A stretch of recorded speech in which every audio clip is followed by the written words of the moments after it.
ये happy home multi channel का प्रसारण है सीधे आपके सामने। Focus Hindustan Mumbai news channel पर आप सभी का स्वागत। मैं हूं माजिद सिद्दीकी। दुआ सलाम आदाब, जय भीम। हक और हकीकत को बताने वाले खामोश बैठे हैं, सच बोलने वाले पर इल्ज़ाम। आने वाला वक्त ही बताएगा। वीडियो को आखिर तक देखिए। सबसे पहले फोकस हिंदुस्तान को सब्सक्राइब करें, लाइक करें, शेयर करें और अपने कमेंट जरूर भेजें। समाज को जगाने के लिए आपकी ज़रूरत है। मैं फिर आऊँगा ताज़ा खबरों को लेकर। माजिद सिद्दीकी, जय हिंद।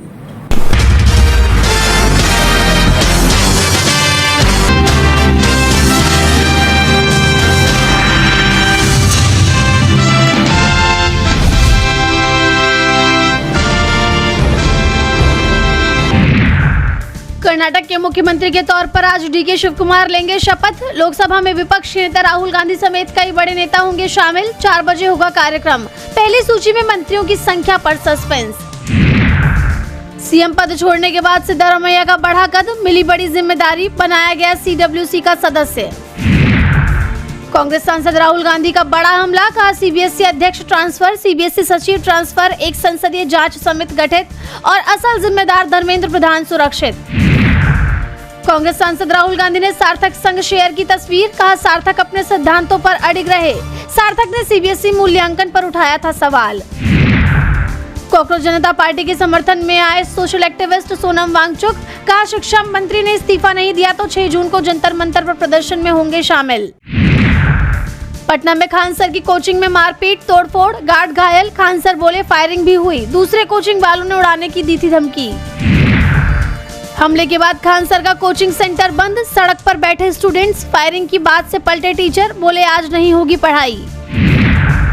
वेनेजुएला की कार्यवाहक राष्ट्रपति डेल्सी रोड्रिगेज आज पहुंचेंगी भारत। कई अहम मुद्दों पर होगी चर्चा। अमेरिकी विदेश मंत्री मार्को रूबियो ने सबसे पहले दी थी इनकी यात्रा की जानकारी। डॉलर के मुकाबले 95 पर पहुंचा रुपया। गिरते स्तर को लेकर कांग्रेस ने मोदी सरकार को घेरा, कहा सरकार से नहीं संभल रहा रुपया, किसी भी वक्त 100 के पार जा सकता है।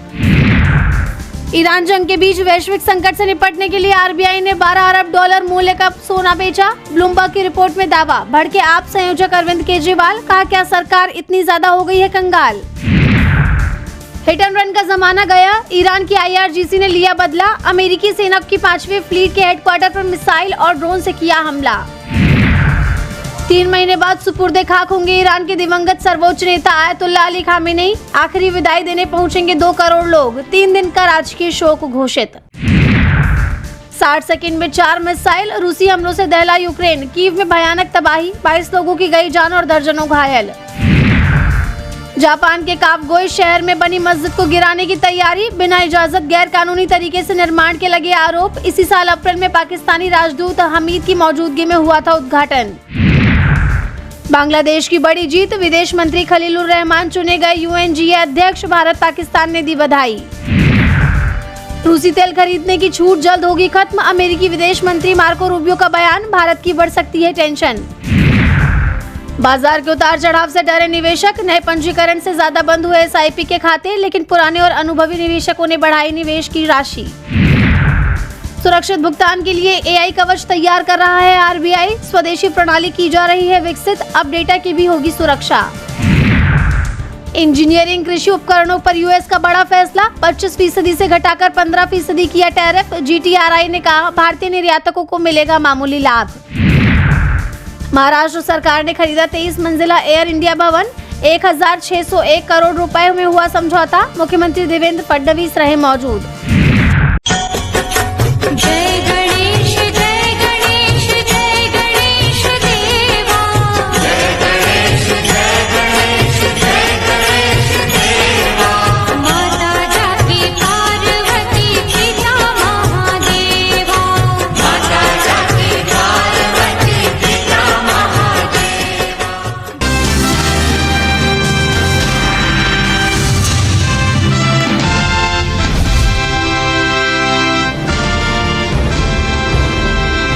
महाराष्ट्र विधानसभा चुनाव में गेम चेंजर साबित होने वाली लाडकी बहन योजना में कथित गड़बड़ी का मामला सामने आया है, जिस पर विपक्ष ने सरकार को घेर लिया।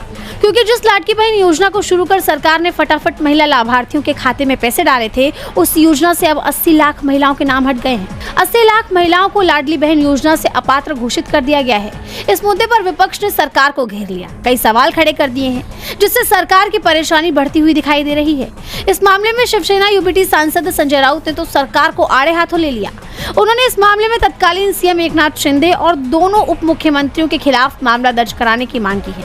उन्होंने महायुति सरकार के कामकाज पर सवाल खड़े किए और कहा कि जिस तरह विधानसभा चुनाव में लोगों से वोट हासिल किए गए वो भ्रष्टाचार है। करीब 1 करोड़ अपात्र महिला लाभार्थियों को लाडली बहन योजना के तहत किस तरह पैसे बांटे गए ये अब सामने आ चुका है। आपने अवैध तरीके से इन पैसों की हेराफेरी की। ये सरकारी खजाने का खुला गलत इस्तेमाल है। जिन लोगों ने इस योजना को इस तरीके से लागू किया, उनके खिलाफ आर्थिक धोखाधड़ी का मामला दर्ज होना चाहिए।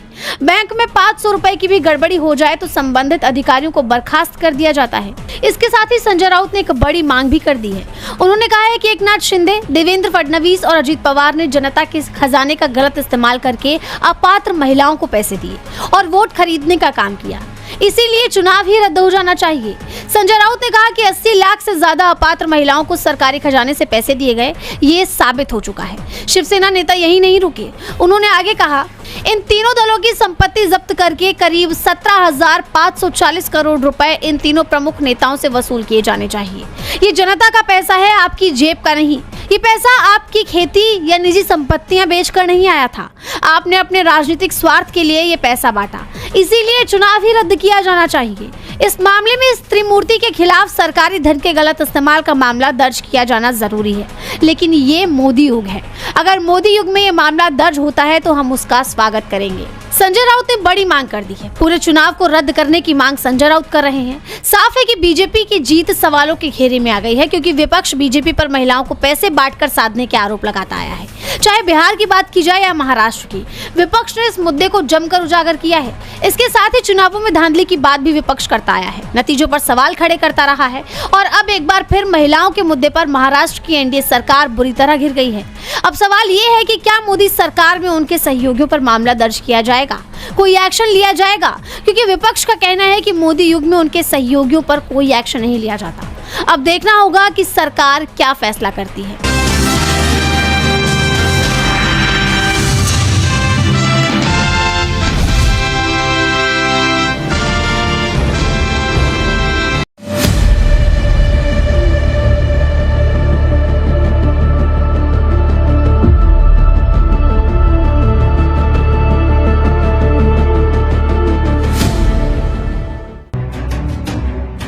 ये तस्वीरें देखिए, कैसे सूटकेस में पड़े लाखों करोड़ों रुपए के नोटों की गड्डियों को दीमक सफा चट कर गई है।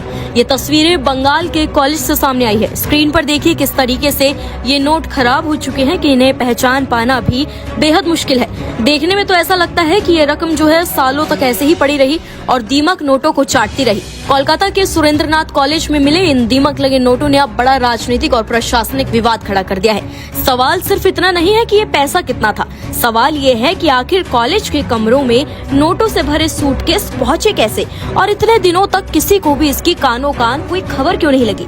पूरा मामला क्या है आइए आपको बताते हैं। दरअसल कोलकाता के सुरेंद्रनाथ कॉलेज में सफाई अभियान के दौरान एक ऐसा खुलासा हुआ जिसने कॉलेज प्रशासन से लेकर राजनीतिक गलियारों तक हलचल मचा दी। कॉलेज परिसर के एक बंद स्टोर रूम का ताला तोड़ा गया तो अंदर रखे 2 सूटकेस मिले। जब सूटकेसों को खोला गया तो बड़ी मात्रा में नकदी से भरे हुए थे। हालांकि नोटों की हालत इतनी खराब थी कि दीमक और नमी ने उन्हें लगभग पूरी तरह से खत्म कर दिया था। शुरुआती अनुमान के मुताबिक बरामद नोटों की कीमत 1 करोड़ रुपए से ज्यादा हो सकती है, लेकिन असल राशि का आकलन सभी जांच के बाद ही पॉसिबल होगा। कॉलेज अधिकारियों के मुताबिक ये खुलासा कोलकाता नगर निगम के डेंगू रोकथाम अभियान के तहत चलाए गए सफाई अभियान के दौरान हुआ। जिस कमरे से नकदी मिली वो लंबे समय से बंद था और वहाँ शायद ही कोई आता जाता था। कर्मचारियों को कमरे की चाबी नहीं मिली, जिसके बाद ताला तोड़कर अंदर एंट्री की गई। स्क्रीन पर आप देख सकते हैं किस तरीके से ताला तोड़ा जा रहा है। वहीं अंदर रखे 2 सूटकेस में सैकड़ों खराब हो चुके नोटों के बंडल मिलते हैं। सूचना मिलते ही पुलिस मौके पर पहुंचती है और नकदी को कब्जे में लेकर जांच शुरू कर दी गई है। पुलिस का कहना है कि बरामद नोटों में 100 और 500 रुपए के बंडल शामिल है, जिनमें कई 2016 की नोटबंदी के बाद जारी किए गए नए 500 के नोट भी हैं। लेकिन कहानी यहीं खत्म नहीं होती। पैसे मिलने के बाद कॉलेज प्रशासन ने कैंपस की नई इमारत के 5th फ्लोर पर बने 2 और कमरों के ताले तोड़वाए। वहाँ जो मिला उसने पूरे मामले को और रहस्यमय बना दिया। बताया गया कि इन कमरों में अटैच्ड वॉशरूम, बिस्तर, अलमारियां, टेबल और कुर्सियां मौजूद थी। यानी कि जो इमारत छात्रों के लिए क्लासरूम बढ़ाने के मकसद से बनाई गई थी, वहाँ कथित तौर पर आलीशान बेडरूम जैसे कमरे तैयार किए गए थे। सवाल उठने लग गए हैं कि आखिर ये कमरे किसके इस्तेमाल में थे और एक शैक्षणिक संस्थान के भीतर इस तरह की व्यवस्था क्यों बनाई गई थी।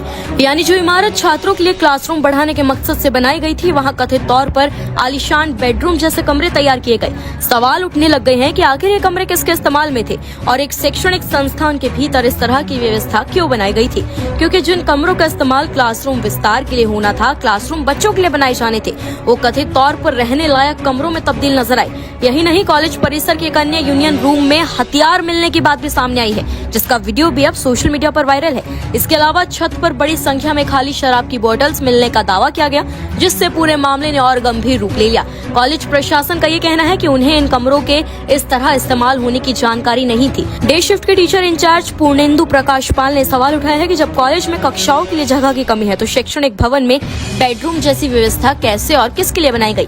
दूसरी तरफ इवनिंग कॉलेज के प्रिंसिपल जाफर अली अखन ने ये दावा किया है कि कॉलेज में लंबे समय से कई अनियमितताएं चल रही थी, लेकिन माहौल ऐसा था कि कोई खुलकर कार्रवाई करने की स्थिति में नहीं था। इस पूरे घटनाक्रम ने राजनीतिक रंग भी पकड़ लिया।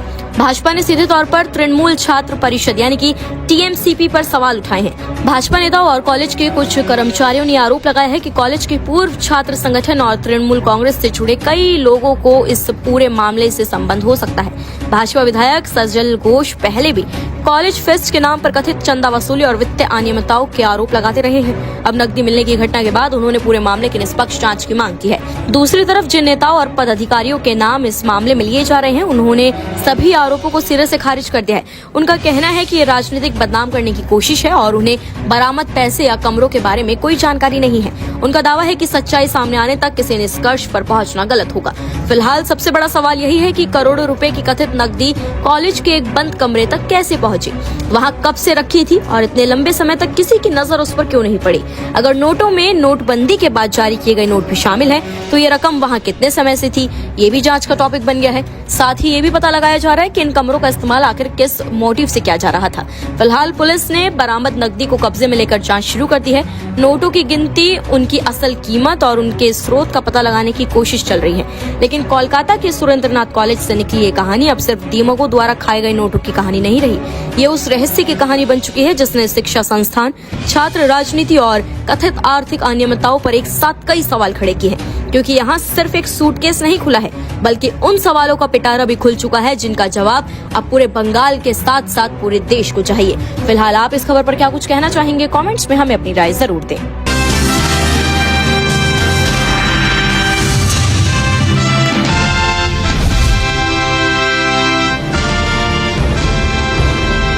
जून को सीबीएसई का री इवैल्यूएशन पोर्टल खुलते ही बड़ा बवाल खड़ा हो गया। पोर्टल के खुलते ही हैकरों ने उस पर धावा बोल दिया।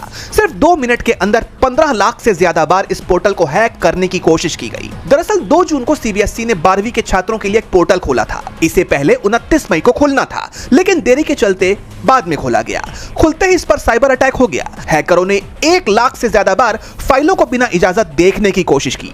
हालांकि बोर्ड का दावा है कि उनका सिस्टम मजबूत है। शाम 3 बजे तक 16,000 से ज्यादा छात्रों ने बिना किसी रुकावट के अपना फॉर्म भर भी लिया। इस पूरे मामले ने अब सियासी तूल पकड़ लिया है। सीबीएसई की ऑन स्क्रीन मार्किंग में हुई गड़बड़ियों और डाटा लीक होने की बातों को लेकर विपक्ष भड़क गया है। विपक्षी नेता सरकार पर लगातार हमलावर हैं और सीधे शिक्षा मंत्री के इस्तीफे की मांग कर रहे हैं। उनका कहना है कि सरकार सिस्टम संभालने में नाकाम रही है और बच्चों के भविष्य से खिलवाड़ कर रही है। विपक्ष का हंगामा और छात्रों का गुस्सा देखकर शिक्षा मंत्रालय तुरंत हरकत में आ गया। मंत्रालय ने इस पूरे मामले की हाई लेवल जांच के आदेश दे दिए हैं। एक तरफ सरकार और बोर्ड कह रहे हैं कि सब ठीक कर लिया गया है, वहीं दूसरी तरफ सोशल मीडिया पर कहानी कुछ और ही है। वकील विनीत जिंदल और कई छात्रों ने स्क्रीनशॉट्स शेयर किए हैं। उनका दावा है कि पोर्टल अभी भी बुरी तरह अटक रहा है। बच्चे अपनी आंसर शीट नहीं देख पा रहे हैं। अब देखना यह है कि जांच के बाद किसी अधिकारी या कंपनी पर कोई कार्रवाई होती है या नहीं। फिलहाल छात्रों और उनके परिजनों को बस इसी बात का इंतजार है कि यह सिस्टम जल्दी ठीक हो और उन्हें न्याय मिले।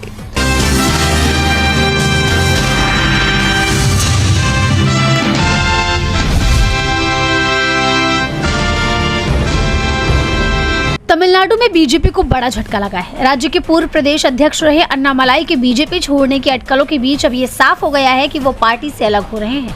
इस सस्पेंस को खुद अन्नामलाई ने ही खत्म किया है। तमिलनाडु के पूर्व बीजेपी प्रदेश अध्यक्ष के अन्नामलाई ने 2 मई को बीजेपी के राष्ट्रीय अध्यक्ष नितिन नवीन से मुलाकात की और साथ ही अपना इस्तीफा भी सौंप दिया।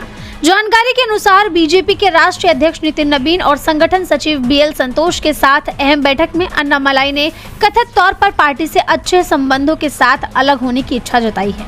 उन्होंने पार्टी नेतृत्व से कहा है कि वो अपना रास्ता खुद बनाना चाहते हैं। खबर ये भी है कि बीजेपी के नेतृत्व उन्हें मनाने की कोशिश में जुट गए हैं। जैसा आप जानते हैं कि तमिलनाडु में बीजेपी के लिए अन्नामलाई बेहद जरूरी माने जाते हैं। राज्य में अन्नामलाई को बीजेपी का सबसे बड़ा नेता माना जाता है। ऐसे में उनका पार्टी छोड़ना बीजेपी के लिए किसी झटके से कम नहीं है।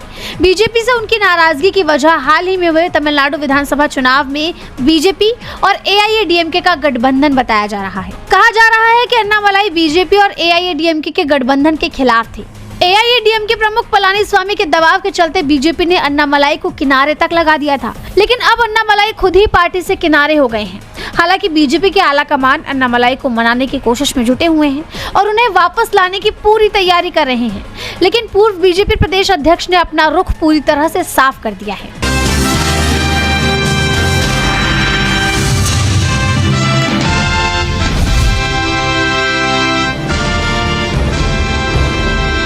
नेपाल के प्रधानमंत्री बालेन शाह ने कहा था कि भारत ने ही नहीं बल्कि नेपाल ने भी भारतीय जमीन पर कब्जा किया है। उन्होंने ये भी कहा कि सीमा विवाद के समाधान के लिए ब्रिटेन और चीन को भी बातचीत की प्रक्रिया में शामिल किया जाना चाहिए।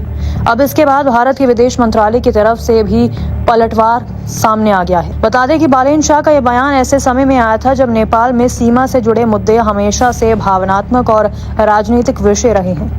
संसद में बोलते हुए उन्होंने कहा कि इस विवाद की ऐतिहासिक जड़ें ब्रिटिश शासन के दौर से जुड़ी हैं। उनका तर्क था कि जब भारत नेपाल सीमा का निर्धारण ब्रिटिश इंडिया के समय हुआ था तो इस मामले में ब्रिटेन की भी जिम्मेदारी बनती है। इसलिए नेपाल चाहता है कि ब्रिटेन को भी इस विवाद के समाधान की प्रक्रिया में शामिल किया जाए। बालेन शाह ने यह भी खुलासा किया कि नेपाल सरकार ने इस मुद्दे को लेकर भारत और चीन दोनों को कूटनीतिक नोट भेजे हैं। उन्होंने कहा कि नेपाल इस विषय पर चीन और ब्रिटेन के साथ भी लगातार संपर्क में है ताकि एक स्थायी समाधान निकाला जा सके। शाह ने दावा किया कि प्रधानमंत्री बनने के बाद उन्हें कुछ ऐसे तथ्य पता चले हैं जिनसे ये साफ हुआ है कि सीमा के कुछ हिस्सों में नेपाल की ओर से भी भारतीय भूमि पर अतिक्रमण हुआ है। उन्होंने कहा कि दोनों देशों को दोस्त की तरह बैठकर पूरे मामले का अध्ययन करना चाहिए और फिर किसी निष्कर्ष पर पहुंचना चाहिए।